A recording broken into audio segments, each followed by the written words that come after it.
The Business is sponsored by Kingston Smith Chartered Accountants.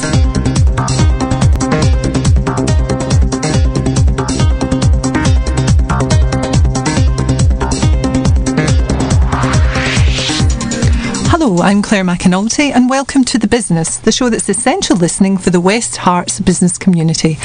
Tonight's show is called Earn While You Learn, the benefits of running a business before you finish studying. When is the best time to start that startup? In the past, it's been seen as after studying and getting some experience under your belt, but is this true? Increasingly, schools and colleges are nurturing entrepreneurial spirit to equip young people with core skills before they enter the job market. What are the advantages? Is it a good idea? Here in Hertfordshire, we have Dragon's Apprentice. As well as raising money for local charities, the contest encourages links between education and entrepreneurs. We'll be finding out more from Dave Gaze, who's part of the Dragon's Apprentice team.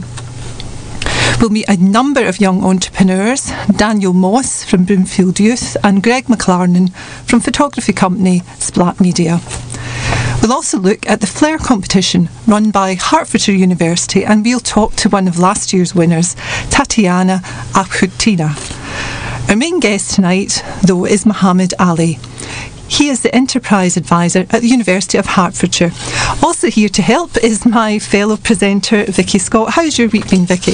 Well, I've had a really interesting week and lots and lots of stuff's been going on. I've been working with a new client who, interestingly enough, works in the space of these young entrepreneurial companies, which I think the media has nicknamed gazelles, if I'm right, which I think is a rather lovely word to describe them. And my company works in big data management, IT comm solutions and disruptive technology. And what they've found is the young companies that they've helped are now being taken over by larger operations, and then these subsequently have been bought out by some of the big boys. And we know that this is going on all over the place because there's a real drive for mergers and acquisitions. Now there's a lot more confidence in the economy, both locally and nationally and globally. But more importantly, and in line with the theme of our show tonight, these businesses that were little more than startups when my client started working with them can grow incredibly quickly, and as suppliers you can grow with them. When my client did some analysis, he found that his software solutions are now present in 15 countries and being used by over 5 million users. And that's largely as a result of working with the high-growth, early-stage companies. So it's a really, really interesting area to be discussing, and we'll hear a lot more about it later on in the show. I also met up with our friends at Kingston Smith, and they've survived their very busy period of clients' January tax deadlines. And now they're looking at what and how businesses will benefit or otherwise from the upcoming budget. So if you need advice, they've got a tax specialist partner, Mike Hayes. He's going to be running a seminar in association with the St Albans Chamber of Commerce at the Hatfield Business Park. That's on Monday, March the 23rd. Starts at about 5:30. He'll be telling you all about what's going on. He'll be answering questions, and then there's drinks, nibbles and networking afterwards. And if you go to the event section of Kingston Smith's website, you can book on this seminar for free. As I understand it, if you go on the Chamber of Commerce site, you might, and you're not a member, you might actually be charged £25. So go on the Kingston Smith website. Top tip there. Top tip. www.kingstonSmith.co.uk/events. A really, really good thing to be getting on and doing, I think. Absolutely, and tax, and particularly saving some tax, is definitely worth knowing about for any business, so I would definitely have that in your diary. Well, in keeping with tonight's topic, my news story concerns probably one of the most famous recent entrepreneurs who started his business while still studying. And I'm talking about Mark Zuckerberg, who at the age of 19 launched Facebook with 4 of his friends while at Harvard University. Facebook is regarded as one of the best places to work in the tech industry. But how much does Facebook's top boss work? Surely after 10 years of success, Mark Zuckerberg can now afford to cut back a bit on his hours. Well, recently on a Quora thread, Lee Byron, who sits near Mark Zuckerberg at Facebook's headquarters, shared some insights. Rather than him being out of the office, going for power breakfasts and long lunches, Mark Zuckerberg is to be found sitting at his desk for most of the day, and that's 5 days a week. Byron adds that he also comes into Facebook HQ on the weekends to check in if there are any particular exciting projects going on. Of course, he does also travel and occasionally isn't in the office, but according to Byron, it seems like it's more likely that his appointments come to our headquarters than vice versa. And he adds, I should say that it's great to have him around with regularity and that he chooses to have the same desk set up as everyone else. So no virtual working for him, and perhaps Mark Zuckerberg could have his own fancy office, but it possibly doesn't make any business sense. Makes more business sense to be around and on hand, and his employees seem to appreciate it as well. I mean, what do you think? Is this a good business model, Vicky? Yeah. It's interesting, isn't it? Because actually there are very, very few successful entrepreneurs that aren't also workaholics, whichever way you look at it. And the other problem that they have also is knowing when to stop. You know, that sort of 24/7 type of thing. So none of this surprises me at all. And it's just a shame. It's a shame that people can't actually just chill a bit more, to enjoy life a bit more, get a bit of more of but a maybe he enjoys balance. it. You know, maybe well, I'm absolutely sure he does. I'm absolutely damn sure that his family don't enjoy him never being there. That's true. So, you know, and he's a young guy. You know, I mean, he should be out and about doing more stuff. And if nothing else, I know that he's very involved in sort of charity work and stuff like that. So maybe he should be leaving it a little bit more and letting some of the rest of the team get cracking. Then. So, okay. I don't know. Well, you're listening to The Business with me, Clare McAnulty, and Vicky Scott, and we also actually have Trevor Merriden. He's on the Twitter tonight, so hi there, Trevor. If you want to get in touch, here are some of the ways you can. You can call us on our studio number, which is 01727 839 926. You can catch us on Twitter at RVTheBusiness. You can also email us, thebusiness@radioverulam.com. And also we have a YouTube channel, so if you've missed any of the programmes or you missed this one tonight and somebody tells you about it, go to youtube.com/RVTheBusiness. We'll be back after this short break. The Business, sponsored by Kingston Smith Chartered Accountants. Radio Verulam Community Partners. Trestle Art Space is a community art space and registered charity situated in Russet Drive in Highfield Park. Home to Trestle Theatre Company and world-renowned Trestle Masks. We offer a wide range of arts-based activities as well as professional theatre shows, monthly live music showcases with licensed bar and a gallery cafe with exhibitions from local artists. Our 100-year-old converted chapel is also available to hire for weddings, private parties and business meetings.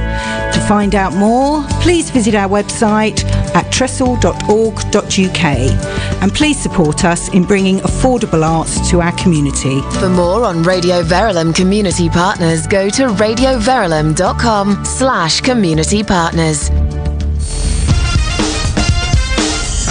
Hi, this is Danny Smith. Join me weekdays from 4 till 7 for West Herts Drive Time, the stylish way to get home in West Herts, with features including Chris's Film Club, celebrity birthdays, hot topics, entertainment news, a business roundup, a sports report, local news, regular features looking at topics such as consumer advice, lifestyle, travel, interior design and baking, plus travel and traffic updates every 20 minutes, all wrapped up in some great music. That's West Herts Drive Time, sponsored by Rain & Co Estate Agents, weekdays from 4 till 7 p.m. here on 92.6 FM, Radio Verulam. You're listening to The Business on Radio Verulam. We're the voice of the local business community on 92.6 FM and on radioverulam.com. Welcome back to The Business. Tonight we're looking at the different ways and the benefits of starting and running a business while you're still studying. It would seem that the atmosphere and support of an educational environment is actually ideal for growing business skills. There are also other benefits to be had. So at this point, let me introduce you to our guest for the evening, Mohammed Ali. Are you there now, Mohammed? Hi there. Hi there. Yeah, hearing you loud and clear. Hi there. So, Mohammed, I wonder if you can just start by telling us, first of all, what your current title and your current job involves you doing. Sure. So I'm currently the enterprise advisor at the University of Hertfordshire. It's the university I went to as an undergraduate. Since then, I went on to work in enterprise, start a few businesses and have a career in marketing. And really, I've come back to help the students there set up and run businesses. We do this with a variety of central programs, if you like. So it's not just for the business school students. We really reach out to students from all different schools and different backgrounds and different disciplines. Okay, and I understand you were quite involved in the university before you got the job there. We seem to have lost Hello, you. can you hear me? Oh yes, I can. You're slightly warbly. Okay. You're on a slightly warbly line, but we can't hear you yet. So just saying, Mohammed, you've been very well and very much involved with Hertfordshire University before you got your current job as a student, and you also entered one of the competitions that they run. Yes, so many years. Okay, what we're going to do, Mohammed, is we are going to go to a tape, and we'll come back to you once we've had a wee look at your line, because I think we've got a problem with your line. So we're going to start the discussion off by having a listen to Dave Gaze. Now, Dave is part of the team running the Dragon's Apprentice, which is a popular scheme currently running in Hertfordshire. Now, Vicky, you know a little bit about this scheme, so do you want to just tell us what the Dragon's Apprentice is for people that don't know? Well, it's a fantastic initiative that started off in Hertfordshire probably about 3 or 4, maybe even 5 years ago now. And what it does is it puts students together from schools for sixth formers together with charities and local businesses. So the local businesses put forward dragons to help the school children, and the school children get started off with £100, and what they have to do is they have to turn that £100 into as much money as they possibly can for the charity that they've been allocated. So it's an all-round win-win situation. The kids get lots of experience. They get very, very involved in not only the charity but also the activities of making money in a successful business. The local businesses get involved with the schools, which is always useful for everybody. And of course the charities not only get publicity but they also get money, which is much needed. Mm-hmm. I certainly had a great experience. I was a dragon in one of the first or second years, and I worked with St George's School, and it was absolutely fantastic fun. Delighted to say, of course, that my team won some of the prizes, as they would. But no, it was great fun. We got £2,500 for a local charity called Youth Talk, which was perfect for the kids, because it was all about really helping teenagers through difficult times, sort of psychologically. So the kids that I was working with really got it, and it was all round an excellent scheme, and it's grown and it's grown and it's grown, and that's what Dave's going to tell us all about. So when I met up with Dave, I started by asking him if the skills learned on the scheme were transferable to other parts of the students' lives. The skills that you could learn via enterprise schemes were transferable and would also impact on their academic learning, and I agree with that wholeheartedly, which is why I agreed to take on the job. And how did the students respond? They were very, very interested throughout in these kind of projects. I worked with students at St Columbus throughout the year groups, from year 7 right through to A-level groups at year 13, and they all showed very enthusiastic responses to enterprise. And as I say, it wasn't just involved in running mini businesses, or it just impacted their whole thinking, the way they just looked at the world, and the skills they learned.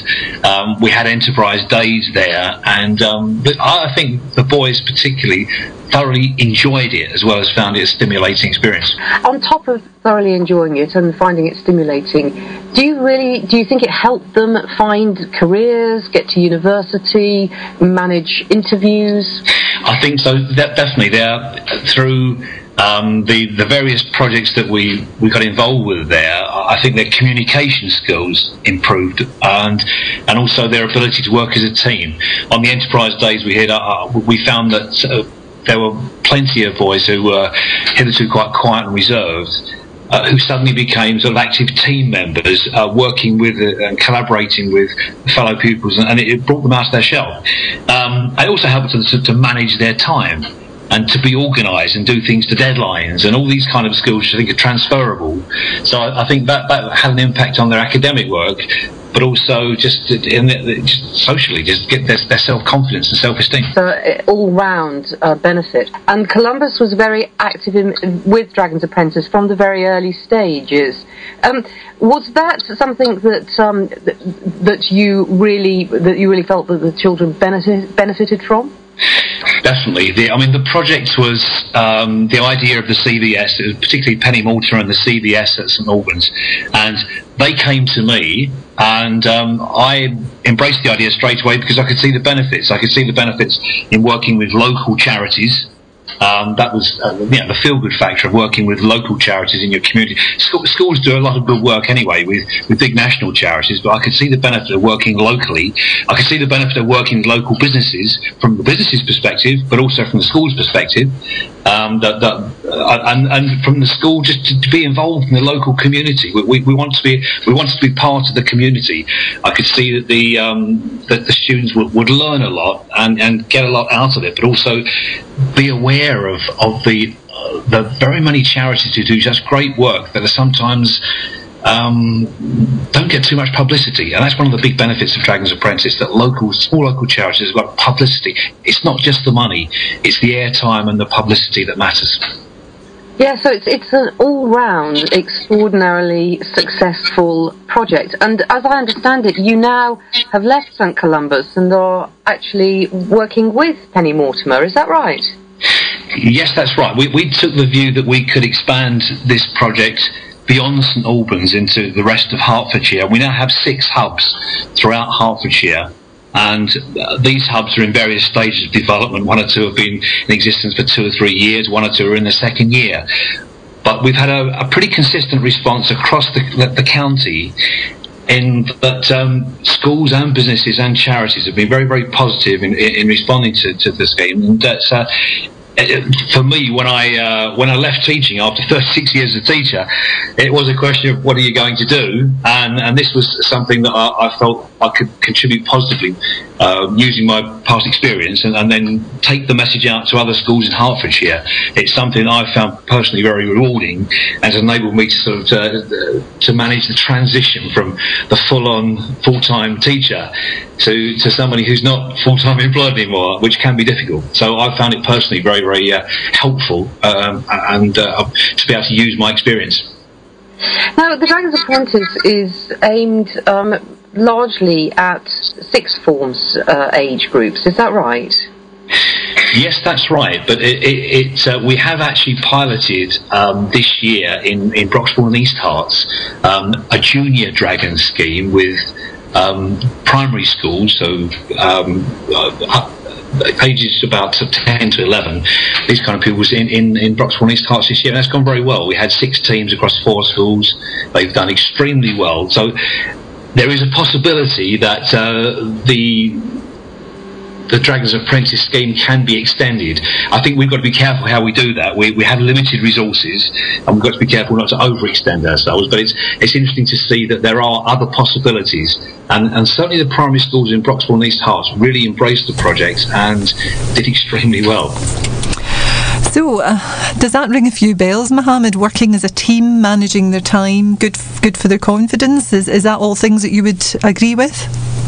Claire, I think what Dave was touching on there was spot on. I think it's amazing what happens when you get a lot of these school children together and focus them towards something. You can really see that they all take on roles and work towards something. So yes, for sure, I completely agree with what Dave just said. And as Dave was saying, I mean, these are all useful skills anyway. Getting themselves organised all comes in useful, even if you never run a business, even after you leave school. These are all useful things for the job market, aren't they? Spot on. So, I mean, when we were young, I think the only way you could really work on teamwork is kind of within group projects or within football teams and sports teams. And I think some of the students couldn't really find themselves there. I think what business does, it allows a lot of different people to find different skills and to actually skills that they might not have realised they had before. I've had many experiences where people have thought, oh, I'm not a business person, I'm not a finance person, I'm not a project person, etc. But business is very accessible, and exactly what Dave was saying about students. You find them finding a confidence in themselves that they didn't know that they had, and for sure the skills that they develop there, they find transferable towards jobs and things like this. I think there's things like the Duke of Edinburgh Awards that kind of gives students the confidence and the kind of transferable skills that they can take over there. But I think enterprise now is becoming more and more important because employers are looking for people to take responsibility these days for not just their roles but kind of the wider business.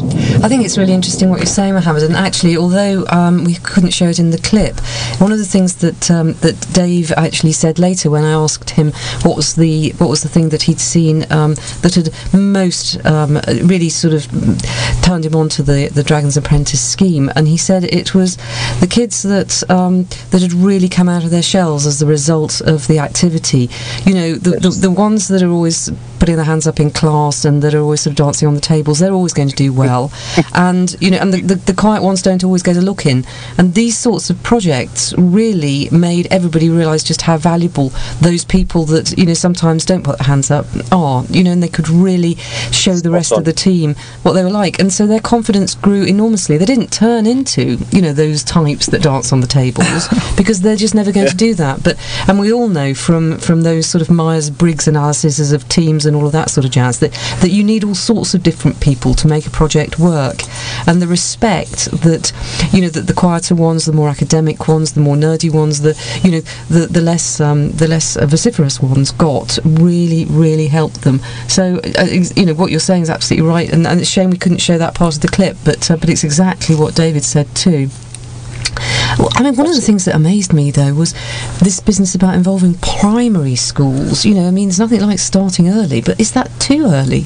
I think that's the perfect age to get them involved. I think one of the best things about primary school children is that they have no fear, you know, and they can look at things. I think, was there a recent marshmallow test or something like this where people, not marshmallow, where they give them spaghetti? I think it was marshmallow. No, I think it was marshmallow. Yes.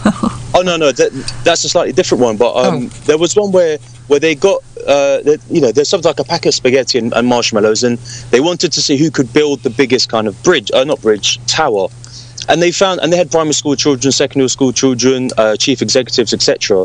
And they actually found that the primary school children were at least on par with chief executives of massive companies, you know, and that's because these primary school children, they like working together, they have no fear, they kind of approach things with new eyes. So to go back to the primary school idea, I think it's exactly what you need, because to instill a confidence in them from that age that business is normal, you know, to transact and to work together is a normal thing, I think gives them tons of confidence going forward, especially in today's economy where perhaps career paths and life paths are not as well defined as they used to be before. So we're going to move on a little bit from there. So that's the sixth formers mainly on the Dragon's Apprentice. But what we're going to do now, Mohammed, is we're going to go through a number of young entrepreneurs, and first of all we'll let them introduce their businesses so that we know what their businesses are, and then we'll talk a little bit about how they came to be running those businesses. So the first person we're going to hear from is Daniel Moss. The company's called Broomfield Youth. It's a social enterprise, a non-for-profit organisation. We set up 3 years ago, and we provide coaching and mentorship to kids in the sort of the South Hertfordshire, North London region. We set up a football club. We've also set up school partnerships, a foundation, and you know, since then we've gone strength to strength and grown by double every year. So we now coach over 1,000 children a week. We have 252 children at our club that play in teams, boys and girls. And we've got opportunity to grow again by double next year. I set the business up with £500. So, yeah, no outside investment or funding. Set it up as a non-for-profit. Got £500, a box of flyers and a venue, and from there. So there he goes, and that's Daniel with his £500 in a box of flyers. So there's another thing that actually nowadays there is quite a low cost of entry for businesses. Mohammed, I mean, is it virtually a case of if you've got a computer and a broadband, you're sort of at least part of the way there? Claire, I'll tell you what, we live in such amazing times that you can have a multi-million pound company without ever having to speak to your customers. You know, you're spot on about, or without having to ever meet your customers, rather, face to face. This is something completely new. The other thing you can really do that I think that people like Daniel do is you can try things out, and that's one of the beauties of the business system within the UK. You know, it's such low barriers to start up. And having things like limited liability, etc., it allows you to try something, and as long as you do it in good faith, there's no harm if it all falls down. And failure is really something that I think we really need to redefine and understand, because I think that's one of the biggest things holding people back from trying things out, especially in today's landscape. University was more of as a result of various incidents in my life. You know, when I was at school, I went to school in a tough school in North London, and didn't really flourish there. You know, I found it difficult. I lacked role models, and it really messed around at school until the age of 16. But fortunately enough, I was reasonably good at football, and ended up spending 2 years at Stevenage, where I studied at college as well. So part of the programme was we had to do a qualification there. And on completion and not being signed also by Stevenage with the first team, I was advised / put in front of me an opportunity to do a foundation degree. That's something I never even thought about, further education. So once I got there, I then started working voluntary at the coaching company that I become a director and a shareholder of within 8 months. And that was really the start of the journey. So back to your question, it would be no, university was maybe as a byproduct of a set of events rather than a conscious choice. So he was talking about going to university almost by accident, a sort of happy accident, I suppose, Mohammed. And he also mentioned the fact that he worked on a voluntary basis to build up his skills. I mean, he sounds like a very motivated young man, given that he's only 26. What I'd really love to mention about Daniel is you're spot on. He's highly, highly motivated. But what I think really defines Daniel is he's someone that's had to find his own path, and because of that, he's very appreciative of the kind of where he is now, and he gives back so much. I'm not sure whether you've caught this from the conversations you've had with him, but a lot of what Daniel does in business now isn't just about him. He really does it to serve the people that he wants to kind of give back to, if you like. So what we're going to do, we're going to move on to Greg McClarnon, but before I do that, I'm just going to give you the website address for Daniel Moss and Broomfield Youth, and it's broomfieldyouth.com. The second person I'm going to look at is Greg McClarnon. Now, Greg's doing business studies at Hertfordshire University, so he's actually still in his course, isn't he? He's still in the middle of his course. Yes, he is. So let's first of all find out about the business that Greg does. So university has been absolutely fantastic. I've learned so much that has been applied to the business. Particular modules have been very, very useful.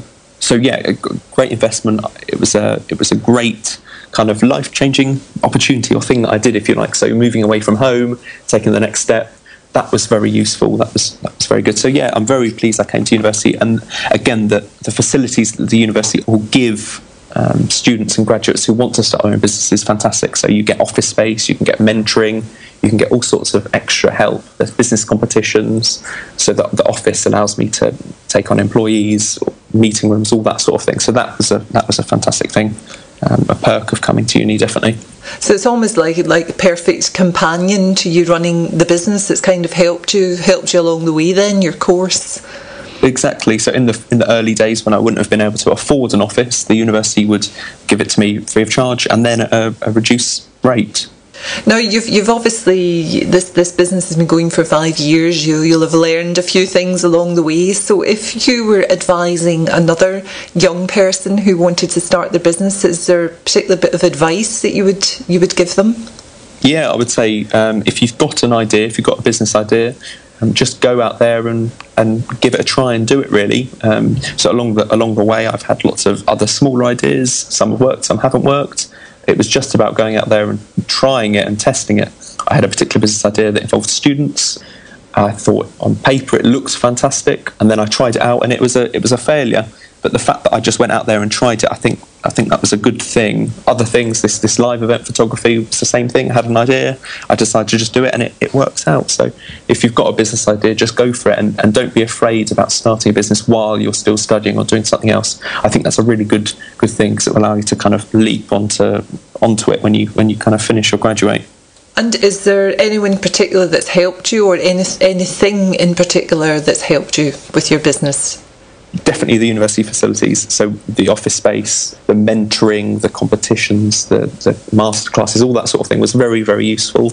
I would say one challenge that I've had is managing my priority between the business and university work. So I've been working on the business, it's going very well, I enjoy it, I enjoy working it, I'm earning money, and then I've then got to go to university class, which I've got to make sure I kind of stay on top of my uni work and kind of get the right balance between working and university, and that's a difficulty for me. But I would say the positive of being able to leave uni and go straight into kind of working my own business kind of outweighs that challenge, if you like.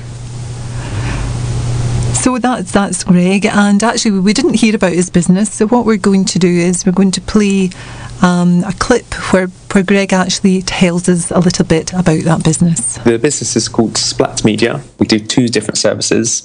The first service being we go into schools completely free of charge to take photographs of their school plays. So we go into the dress rehearsal to take the photographs. We then come away and print the complete set.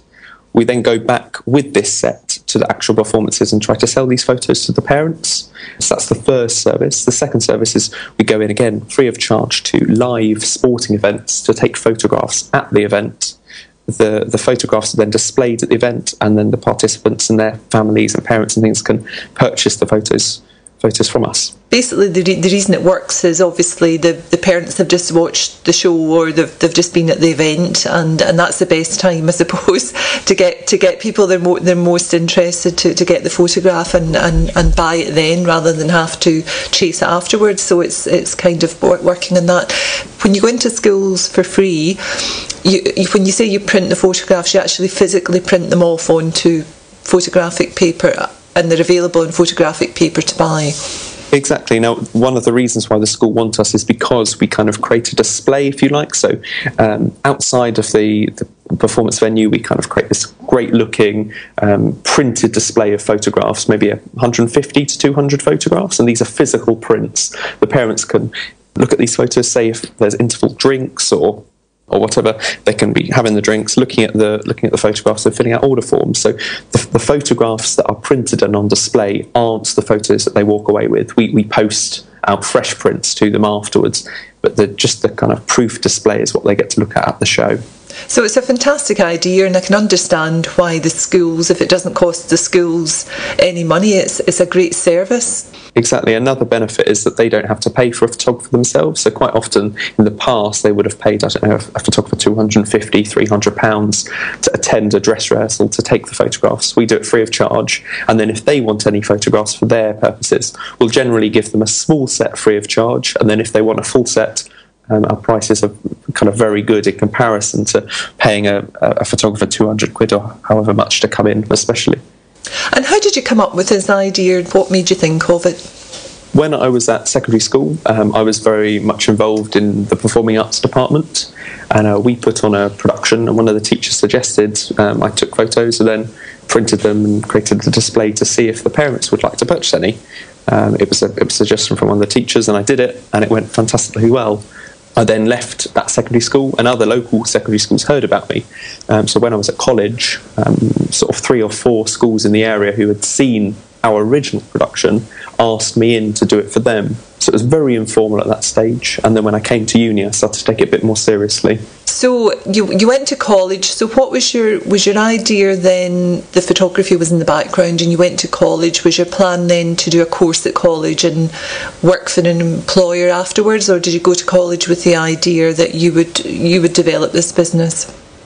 No, yeah, so when I first went to college, I wasn't particularly focused on growing the business. I had a Saturday job as a pot washer. Maybe three months into my college course, I thought, okay, I'm really not liking this Saturday job now, washing pans every weekend. What can I do to earn a bit more money? And I thought, okay, I did this at secondary school, it went really well, can I try and grow it a little bit more to bring in enough money for myself so I don't need to kind of wash plates and pans at the weekend?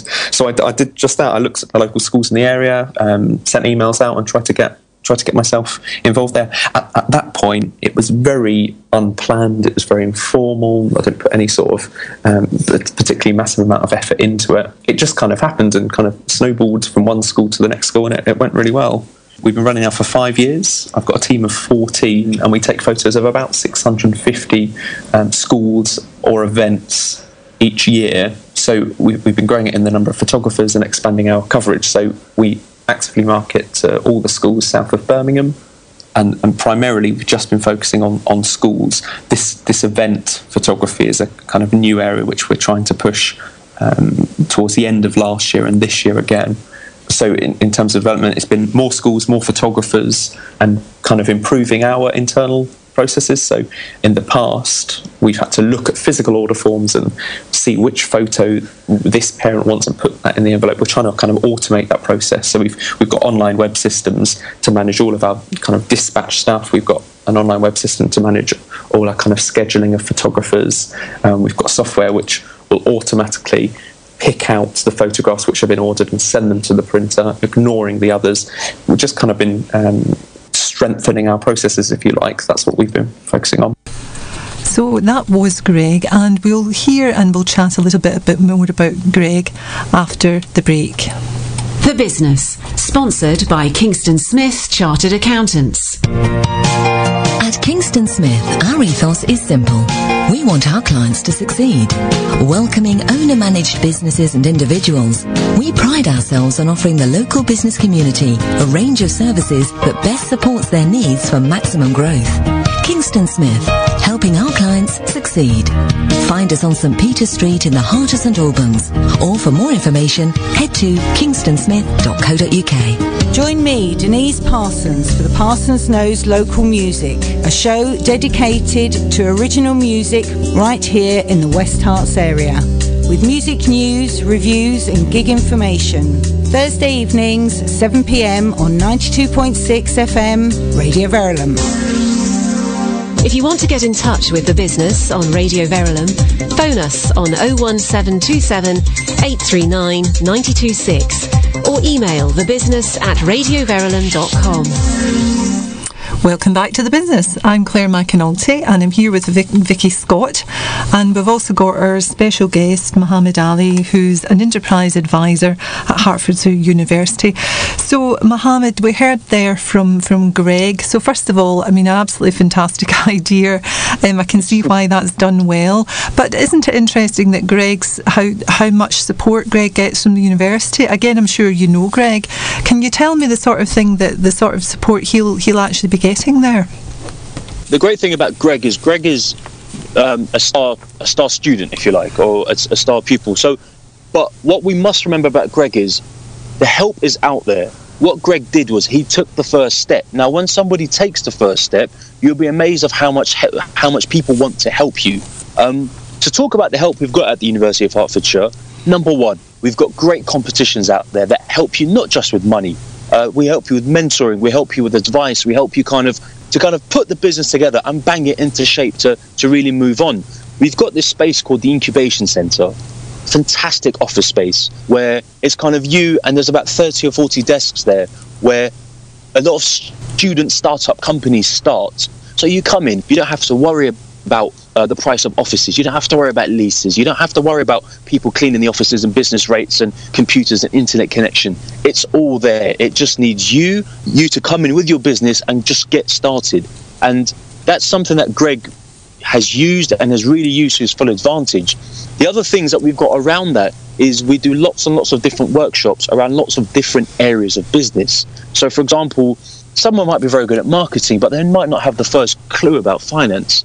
Now, instead of going into big depths in finance, what we really try to do is we really try to pitch the finance workshops at startups. So startups need to know a certain amount of finance. The rest of it they can work out at a later time. Things like legals as well. So we really focus on these workshops, but we also focus on workshops, for example, on how to get customers, how to keep customers, networking skills, these softer skills that people need to sharpen, as well as perhaps more of the dry academic skills as finance and legal.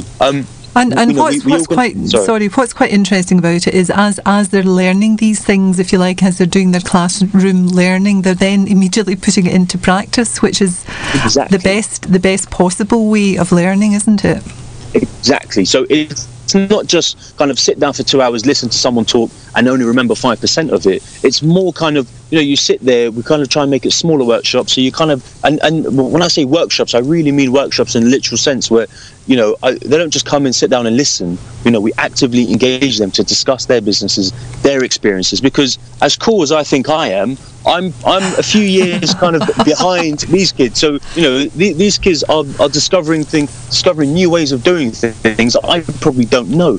And if you allow them to share between their peers, you really add another dimension to it all. I love the idea of you calling them kids. It just makes me feel. It just makes me feel like grandma over here. Well, that's exactly how I feel when I talk to them, and I realise they're born in 1995 and 96. I'm sitting thinking, in 95 I was watching Euro 96. It makes me feel old as well. So how difficult is it to actually access the incubator? Do you have to be part of a particular group? Is it the type of knowledge that is easily picked up around the university? How does this actually work? You said he took advantage of the facilities, and it's from saying that it sounded as though some people don't. How do you actually walk through the doors? Awesome. Sure. Well, the beauty of it all is, I'm sitting here preaching at how easy it is to try something. It is very easy to get into an incubation centre. All you've got to do is speak to me, tell me about your idea, or speak to someone else in the enterprise team.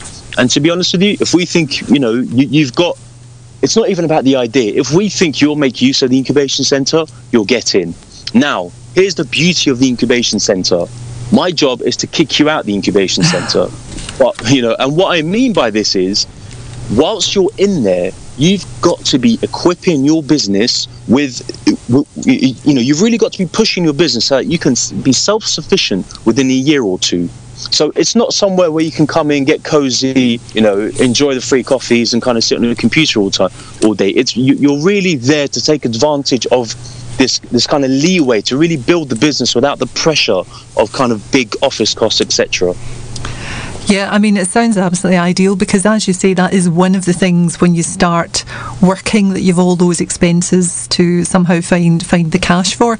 Another thing that university, obviously, you're surrounded by people, so you're in a very social environment. Quite often, when you start in business yourself, that's possibly one of the difficult things. You are on your own, and those kinds of things where, for example, he was very up to date with his technology. Again, word of mouth, if there's people around a university maybe using similarly, maybe running businesses using similar technology, that this is a sort of ideal environment for passing around all this information. Sure. Really what I found is there's a few things to really talk about. There's been situations where, because we organise networking events at the incubation centre for current tenants and kind of people interested in business, and you'll be amazed at how much organic business happens from there. What I mean by this is, someone comes to the incubation centre, they meet Greg does photography, they go, I need a photographer. Greg says, great, I'll do it for you. And it's done, it's there, it's happened, so that's really something. The other thing I really want to mention is that you're spot on about the loneliness, if you like, of starting a business. And this is a big problem where what you'll find is people get very excited about making the logo, they get very excited about making the website, they get very excited about, they get very excited about updating their LinkedIn. And then they sit there on first day of business and they look at the screen and they look at the phone and they almost hit a brick wall. Now, the reason why I kind of call them my kids, even though, there's people there that are twice as old as me, is that I'm there almost as a pushy dad, where I kind of come in and, I'll be like, Greg, how's it going? What have you done in the past week? It's not a formal kind of relationship. It's quite an informal kind of setup where and then Greg will talk to him about kind of what he's done, and if I know anyone or anything that can help him, I'll kind of encourage him to do that, or I might create a link for him. So it's not, so you're right, and that's why we try to create that space where there are lots of student businesses in there to all speak together and kind of encourage each other through these blocks, you know, through these barriers of day one, day two, just to make sure they keep the momentum moving. Yeah, and what we're going to move on to now is the competition that you run up at the university. So you run the Flair competition up at the university, and we spoke to some of your winners from last year. So there was an app that won the competition last year, and it was made by Matthew Blakemore and Tatjana Apukhtina. They'd both done a business course at Hertford University in different years, and they got together, decided to enter the Flair competition. But we're going to start by just letting Tatjana explain what the business is. The business is a mobile app. It's a fashion mobile app that we're launching pretty much next week, and it's called Looks Good on Me. And the idea of the app is to get fast fashion advice from your friends whenever you're, for example, shopping, or if you're at home and you're trying something on, you're about to go out for a date, for example, and you're not sure what to wear, and you need like a second opinion from your friends. So you would just take a picture and send it to all of your friends who are your fashion advisors, and they would vote. They would say yes or no, and add a comment, and in the end you have like an overall verdict with all the comments displayed below. So that's the idea, and that's the business that I've started, and this is sort of my main priority right now. So that was Tatjana, and she was very, very enthusiastic. I mean, that sounds like a great idea. The reason that she did it, she told me, was that her friends and she were doing it informally. So they basically were taking photographs of themselves. Maybe they tried a top on or something, and then sending it round social media. What do you think? So she actually got the idea from there. But what we're going to do is we're just going to have a listen to Tatjana talk about how she managed to do this business by getting involved with the Flair competition. I went to university with the idea actually to study international business, and back in the time when I started, I was always actually thinking that I would be working for a big multinational company representing the company abroad, because I'm a linguist. I speak 5 languages. I speak English, French, Spanish, German and Russian. So when I started to study international business, I was always thinking that I'll be working for someone. And then after I graduated, I did like a 6-month internship for a fashion brand, working in marketing and PR, which was fun, but I didn't really quite enjoy working for another company. And when my friend approached me saying, "Hey, let's start a business together," I really wanted to try it out. So it was, for me personally, more of an experiment, although at a later stage I found out that all the skills that I acquired for the university was absolutely invaluable for the startup. It was just perfect. So tell me a little bit about the Flair competition then. So do you think you got your idea in gear because the competition had a finish date, so you had to have your idea in by a certain time? Did that galvanise you? Oh, absolutely, yeah. It was very, very helpful, because we had a rough idea of what we wanted and how we wanted it to look like, and the Flair competition helped us to put everything in writing and create like a plan and understand better our idea, and also do a lot of research about the competition, about how we're going to market it, what is the business model going to be, how we're going to make money, just to sort of put structure into the business. So that was very, very helpful, and it pushed us to the next level. And also, obviously, it was very helpful as well with the prize winnings. Just to finance the app development is it's not easy. It's an investment as well. With the competition, it just helped us to make it a bit more of something tangible. And also, before or during the competition, the university gave us sort of a boot camp experience where we had 3 days of training in sort of just entrepreneurial training with experts from marketing field, finance, PR, human resources, so all sorts of things that are very interesting for, and legal as well, for example, for entrepreneurs. That was very helpful as well. Also, what the university has done, which is really helpful, they set us up with, and everyone, all of the other finalists as well, actually, with put us in touch with like a PR or marketing firm that helped us with a few of the marketing materials. So for us, they've helped to create, to sort of pull out billboards, not billboards, but stands. Which we actually used quite a few times on trade shows, and just to, whenever we have some sort of presence where we are participating in an event. So that was really helpful, that they helped us with that. So in a sense, it's not just a competition then, so it's a whole support system, isn't it? And as you say, you've got the boot camp, and you get help along the way as well. So it's not just a competition; it's a support. Yeah. That's the great thing about it, because I think the university really wants the students to succeed, and every entrepreneur needs a lot of advice and mentoring in many things. So I think they're doing a great job with that. So Mohammed, one of the things that came over in that is just the competition requires focus. It's got deadlines.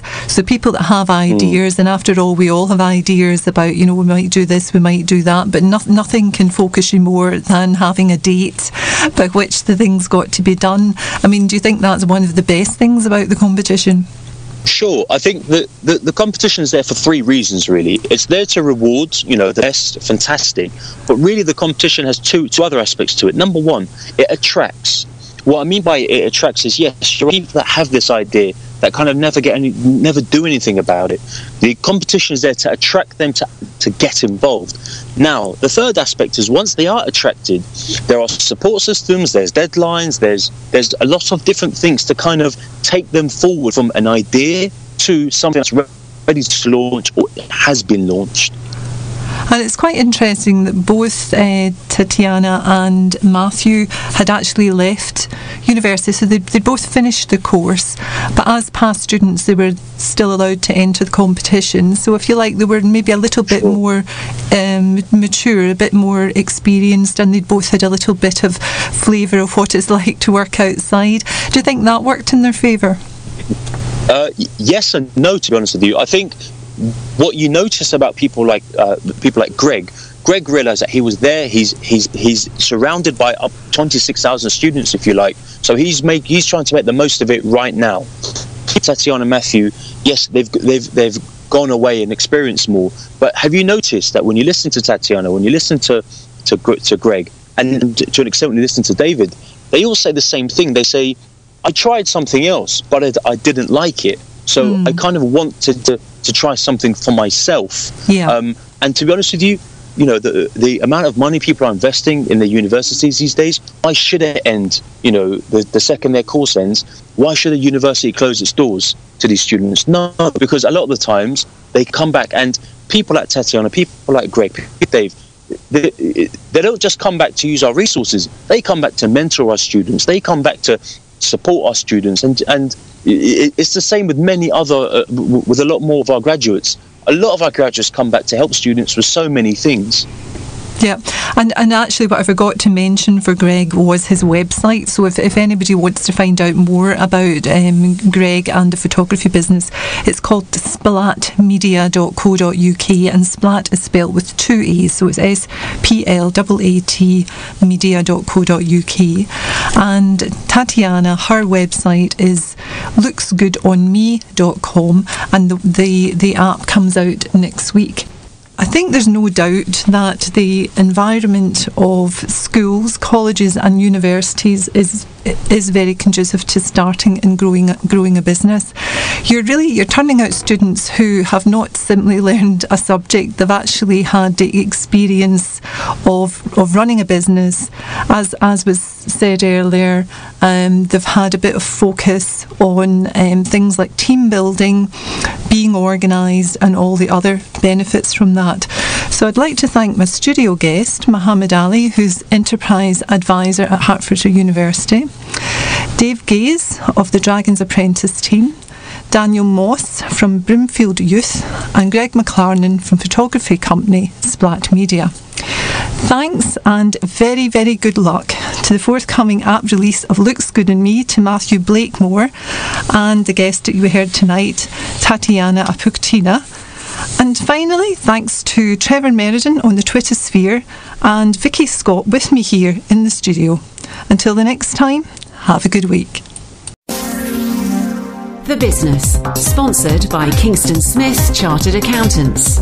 If there's anything in the show you want to talk to us about, phone us on 01727 839 926 or email thebusiness@radioverulam.com.